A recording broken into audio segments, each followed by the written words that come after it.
Good afternoon. My name is Dr. Tunde-Byass. I am an obstetrician and gynecologist practicing in the North York area. I'm also the co-founder of Women's Education Made Simple.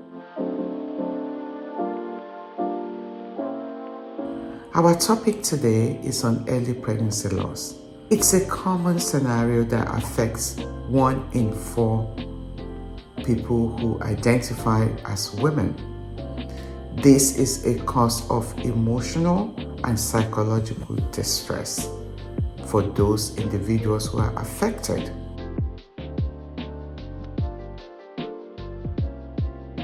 There are different types of miscarriages.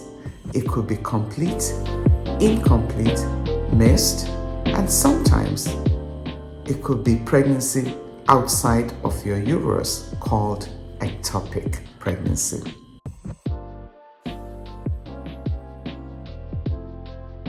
Pregnancy loss typically presents with pain, bleeding, and loss of early pregnancy symptoms. Most women occasionally do not have any of these symptoms, and they are told about the miscarriage after ultrasound, and this is missed miscarriage.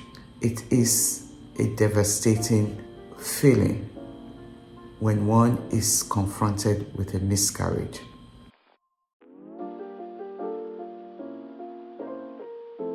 Bleeding during pregnancy is not normal. You need to seek help. You should call your healthcare provider, and in some situations, especially in Ontario, most women who are pregnant do not see their healthcare providers before 12 weeks. Therefore, they may end up in emergency room with bleeding. You would need to be examined and decide whether you need an urgent treatment or not. Ultrasound is required to decide the type of miscarriage and also to plan management.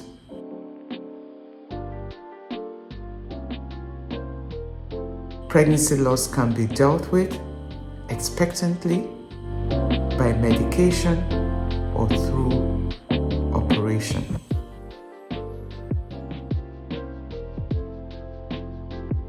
Let's start with the first management, which is expectant. This is the natural process of the body losing the pregnancy and completing the miscarriage. This could be associated with heavy, painful bleeding. Eventually, the bleeding stops.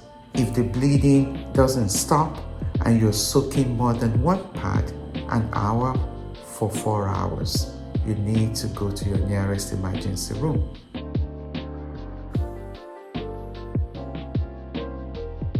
The medical treatment is with a medication called misoprostol, which is released into your body and helps the uterus to contract and get rid of the pregnancy tissue that may remain within your uterus. For women who have been diagnosed with missed miscarriage, an additional medication called mifepristone could be offered to you to increase the success of the miscarriage. Similarly, you would have bleeding and pain. It's important to use all the pain medication given to you.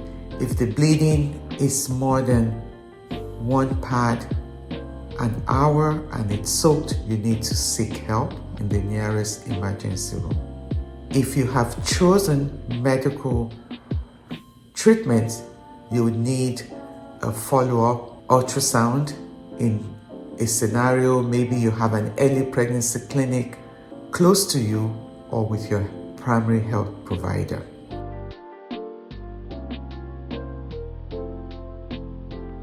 The last option is the surgical management, which is called dilatation and curettage. You would need some form of analgesia or general anesthesia to reduce the pain.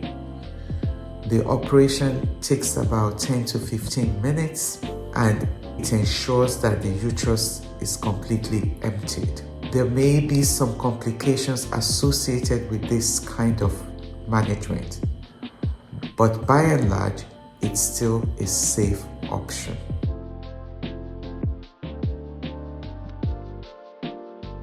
At the end of this, it's important to understand the emotional and psychological effects of miscarriage.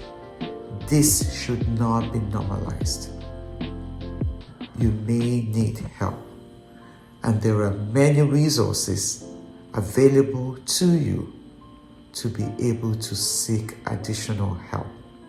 These resources are going to be posted at the end of this video.